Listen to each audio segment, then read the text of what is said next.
गणेश जी की प्रियता है दुर्वा। क्या प्रियता है? दुर्वा। कितनी दुर्वा गणेश जी को समर्पित करी जाती है? मात्र 5। कितनी? आज के जमाने में लोग गट्ठा बनाकर चढ़ा दें, वो अपनी जगह पर है। 5 दुर्वा पंचम इंद्रियों को वश में करने के लिए और भगवान के 5 जो स्वरूप हैं उनको अपने भीतर उतारने के लिए पंच दुर्वा। और दुर्वा में भी 3 गांठ। जब दुर्वा समर्पित करी जाती है तो उसमें नीचे दुर्वा की डंडी पर गांठ रहती है। 3 छोटी छोटी गांठें होना चाहिए।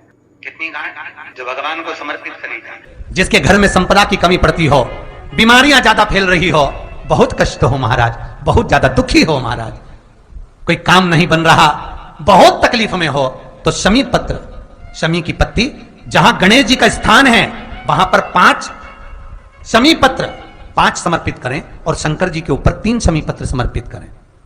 बहुत ध्यान देना, 5 शमी पत्र जहां गणेश जी का स्थान है शिवलिंग में वहां समर्पित करें, 3 शमी पत्र शिवलिंग के ऊपर समर्पित करें। 1 शमी पत्र शंकर जी की चौखट पर लेफ्ट भाग में, जाते समय आपका उल्टा हाथ, जब मंदिर से निकलो तो उल्टे हाथ पर लेफ्ट भाग में शंकर जी की चौखट पर समर्पित करें 1 शमी पत्र। और महाराज घी का दिया जहां लेफ्ट भाग में आपने शमी पत्र रखा है, मंदिर में ना दिया लगाकर बाहर की ओर जहां शमी पत्र रखा है उसके ठीक साइड में एक घी का दिया लगा दीजिए। केवल गणेश चतुर्थी से लेकर अनंत चतुर्दशी तक गणेश पुराण कहती है भगवान गणेश जी का, मोर ध्वज का, मयूर ध्वज गणेश का नाम लेकर जो ये दीप शमी पत्र चढ़ा देता है उसके घर से कभी रिद्धि सिद्धि नहीं जाती, वैभव प्रतिष्ठा नहीं जाती। कर देखो, गणेश जी महाराज और एक शंकर जी, ये 2 देवता ऐसे हैं जिन पे तुलसी नहीं चढ़ती। शंकर पर तुलसी चढ़ा दो तो व्यक्ति रोगीला होता चले जाता है, और गणेश जी को तुलसी चढ़ा दो तो व्यक्ति के घर का धन छिन्न हो जाता है महाराज। इसलिए गणेश जी के भोजन में तुलसी नहीं डलती, क्योंकि वृंदा देवी ने भगवान शंकर के पुत्र विनायक को देखकर विवाह का प्रस्ताव रखा था, पर गणेश जी महाराज ने कह दिया और तुमने तुलसा भी डाली, तो दोष लगा कि नहीं लगा? अरे बोलो तो लगा? नहीं लगा। क्यों नहीं लगा? अगर थाली को अंदर से लेकर आए, पुष्टि मार्ग का नियम, जब ठाकुर जी के सामने 56 भोग, कुनवाड़ा, अन्नकूट लग जाता है, लगने के पहले उसको जब लेकर आते हैं रसोई घर से, भोजनशाला से, तो उसमें तुलसी डाल के नहीं लाते।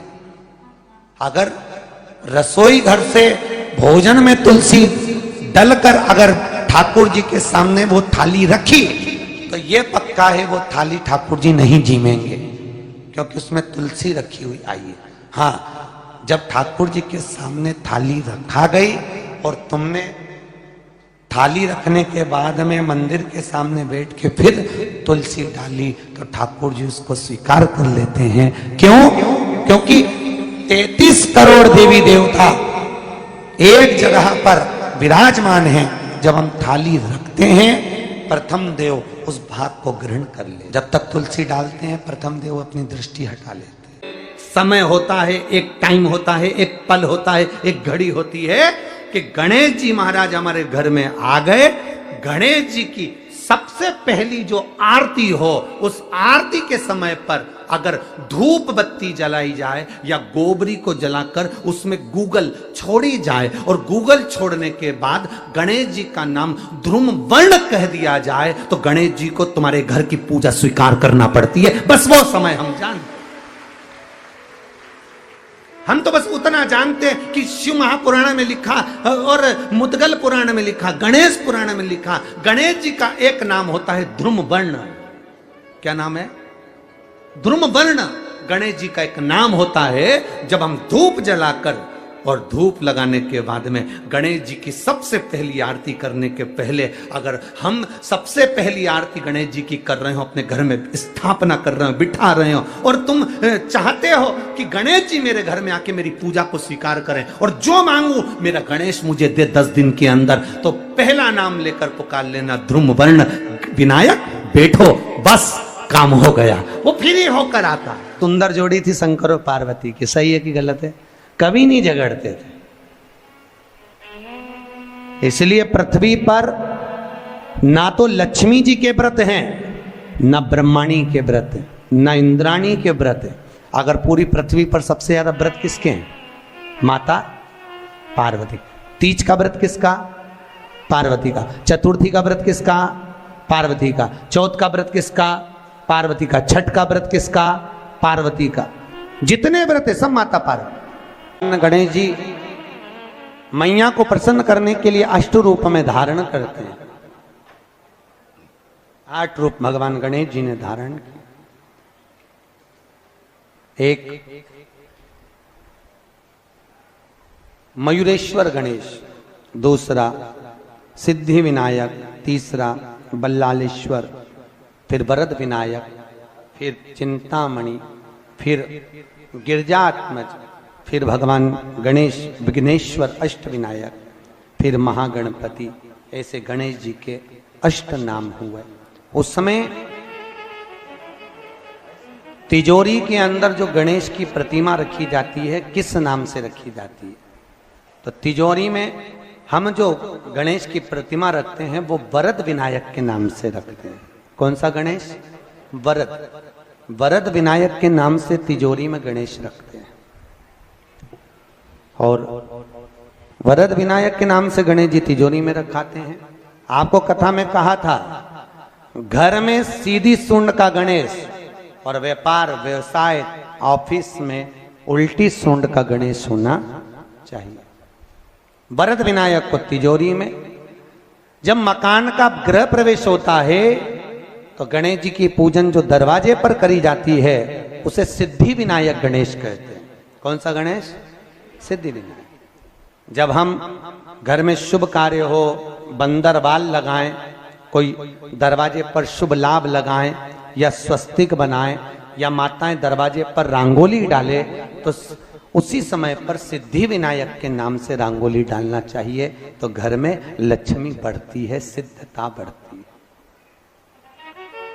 याद रखिए, कभी भी गणेश जी को, मिट्टी के गणेश जी लाते हो भादो महीने में, तो विसर्जन करो तो विसर्जन के समय पर 2 बिंदी, एक कंकु की एक हल्दी की, दीवार पर जरूर लगा देना चाहिए।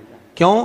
क्योंकि गणेश जी हमारे यहाँ आते हैं तो रिद्धि सिद्धि के साथ आते हैं, पर जब गणेश जी जाते हैं अगर हम बिंदी नहीं लगाते हैं तो गणेश जी अपनी रिद्धि सिद्धि को साथ में लेकर चले जाते हैं। पति के साथ पत्नी वापिस चली जाती है। जब हम बिंदी लगाते हैं तो उसका मतलब होता है कि हमारे घर की बहू हमारे घर में रहे, बेटा भले भ्रमण के लिए जाए। तो गणेश जी जाते हैं, रिद्धि सिद्धि घर में रह जाती है। इसलिए रिद्धि सिद्धि को घर में रखने के लिए 2 बिंदी लगाना चाहिए, एक कुंकू की, एक हल्दी। रिद्धि सिद्धि। गणेश जी की प्रियता है दुर्वा। क्या प्रियता है? दुर्वा। कितनी दुर्वा गणेश जी को समर्पित करी जाती है? मात्र 5। कितनी?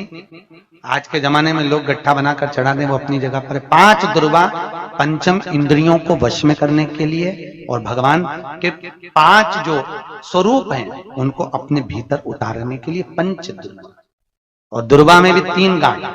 जब दुर्वा समर्पित करी जाती है तो उसमें नीचे दुर्वा की डंडी पर गांठ रहती है, 3 छोटी छोटी गांठें होना चाहिए। चतुर्थी का जो व्रत करने वाली होती हैं, जो चतुर्थी का पूजन करने वाली होती हैं, उनके भीतर का एक भाव होता है कि जैसे ही शाम का समय आए चंद्रदेव का पूजन करें। चंद्र जब प्रकट हो जाए, कलश भर लिया, उसके नीचे आखा दाना रख दिया, चावल गेहूं जो भी आप रखते हो पूजन के लिए, ऊपर पात्र आदि रख दिया, जलाशय, फिर अपन ने घी का दिया लगाकर पूजन भी कर ली। तो जो चतुर्थी का पूजन करने वाली होती हैं, जो चतुर्थी का नियम व्रत धारण करने वाली होती हैं, बड़ी बड़ी चतुर्थियां करती हैं या उसका नियम धारण करती हैं, तो चतुर्थी का जो पूजन करती है वो किस चीज के लिए होता है? केवल संतान, पुत्र, परिवार, हमारा कुटुंब, हम जिस कुल में हैं, हमारा कुल वैभव की ओर बढ़े, संपदा की ओर बढ़े और उसकी आयु बढ़े,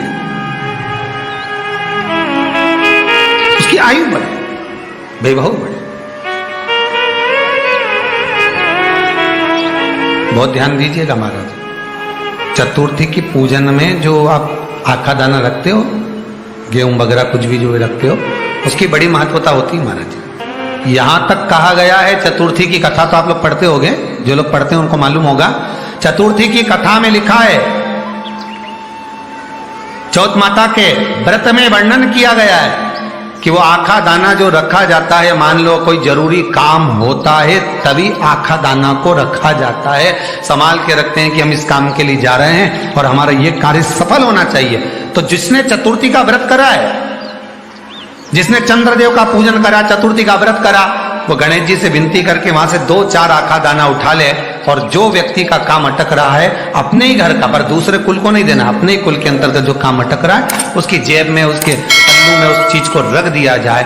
तो चतुर्थी जो अगली आती है, जैसे आप महीने की करते हो तो महीने की, और आप जैसे करते हो कि 4 अलग बड़ी बड़ी चतुर्थी करते हो तो उसके अनुसार आपका कार्य सिद्ध होता ही है। उस आखे दाने का इतना महत्व होता है क्योंकि चतुर्थी का व्रत करने वाली माता जब व्रत करती है तो स्वयं चतुर्थी की कथा में लिखा हुआ है कि पार्वती जी गणेश जी से चतुर्थी की कथा बचवाती। चतुर्थी की कथा बाची किसने थी? स्वयं गणेश जी महाराज ने। और सुनी किसने थी? माता पार्वती। बाचने वाले गणेश जी थे, सुनने वाली माता पार्वती थी। तो चतुर्थी की कथा जब होती है तो उसको स्वयं गणेश जी बाच रहे हैं। तो व्रत कौन सुन रही है? माता पार्वती। और आपने जो आखा दाना लिया वो गणेश जी के भाव से लिया, गणेश जी से निवेदन करके, विनय करके, प्रार्थना कर उसको प्राप्त किया। जितने आस्था चैनल पर कथा सुन रहे हो, जितने फेसबुक और यूट्यूब पर सुन रहे हो, और जितने इस छत्तीसगढ़ की पावन धरा पर बैठकर सुन रहे हो, बहुत सावधानी से सुनना। एक छोटा सा कपूर का टुकड़ा जब आरती में जलाया जाता है तो ये कपूर क्यों जलाते हैं? इस कपूर का महत्व क्या है? इस कपूर का कारण क्या है? ये कपूर है कौन जिसको हम आरती में जलाते हैं? क्या जरूरत है इस कपूर को आरती में जलाने की? क्या जरूरत है इसको यज्ञशाला में जलाने की? क्या जरूरत है इस कपूर को पूजन में जलाने की? स्वयं गुरु बाबा कहते हैं यदि कोई आरती में, पूजन में, घर में एक कपूर का टुकड़ा आरती के बाद में जब समर्पित करेगा तो उसको अश्वमेध यज्ञ का पुण्य प्राप्त हो जाएगा। अश्वमेध यज्ञ के पुण्य को पाने के लिए कपूर का टुकड़ा आज भी आरती में जलाया जाए। एक कपूर का टुकड़ा सुख का, इसीलिए हमारे यहाँ शास्त्र कहता है महाराज, जब आपको घर में अगर ऐसा लगने लगे कि 15 दिन से बहुत बेचैनी है, बहुत दुख तकलीफ लग रही है, कोई ना कोई बीमार पड़ रहा है, कुछ ना कुछ तकलीफें लग रही है, तो एक पीपल का पत्ता ले लो, उसके ऊपर एक कपूर का टुकड़ा ले लो, सारे घर में घुमाकर उसको दरवाजे के बीच मध्य में जलाकर रख दीजिए। थोड़ी सी जगह 20 से 25 मिनट के अंदर मकान में एनर्जी वापिस आ जाएगी, उस भवन में एनर्जी वापिस प्राप्त हो जाएगी।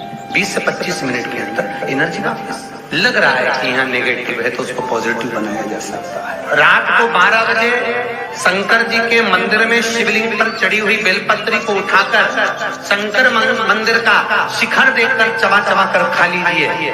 आपके पांव के घुटने बदलने की जरूरत नहीं पड़ेगी, ऑपरेशन की जरूरत नहीं। पेटता अलमस्तता। इस संवाद के अंतर्गत ये जो संवाद आया है श्री गणेश जी महाराज ने श्री शैलम पर, कार्तिकेय महाराज की पावन धरा पर, मल्लिकार्जुन की पावन धरा पर, श्री शैलम में 3 प्रश्न श्री गणेश जी महाराज ने करे और वो गणेश जी के 3 प्रश्न आपको भी ज्ञात होना चाहिए। पहला प्रश्न गणेश जी महाराज ने अपनी माता से कहा, माँ मृत्यु लोक के अंतर्गत इस भूमि पर जन्म लेने के बाद में अगर व्यक्ति को वृद्ध अवस्था का सामना ना करना पड़े तो उसके लिए क्या करना चाहिए? सुन लेना जवान भाई, जितने भी बेटा बेटी बैठे हैं और जितने आस्था चैनल पर, फेसबुक, यूट्यूब पर सुन रहे हैं, बड़े ध्यान से सुन लेना कि मान लो कि हमें वृद्ध अवस्था देखना ही ना पड़े,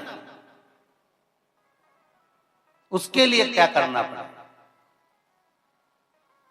तो कहा उसका एक ही साधन, राम राम रटते रहो जब तक घट में प्राण, कब हो तो दीन दयाल के भनक पड़ेगा। महाराज एक कर्म करते रहो, तुम्हारा कर्म जरूर करो, काम करते करते करते करते करते करते भी भगवत स्मरण करते। धर्म और कर्म, इन दोनों में अंतर क्या है? बोलो रे, जल्दी जल्दी बोलिए। धर्म और कर्म में अंतर क्या है? धर्म अष्ट विनायक में एक विनायक, सबसे प्रबल विनायक, अष्ट विनायक में सबसे प्रबल।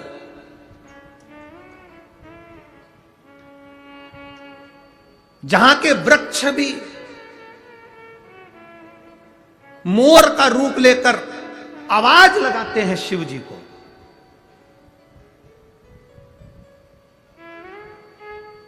जहां की नदी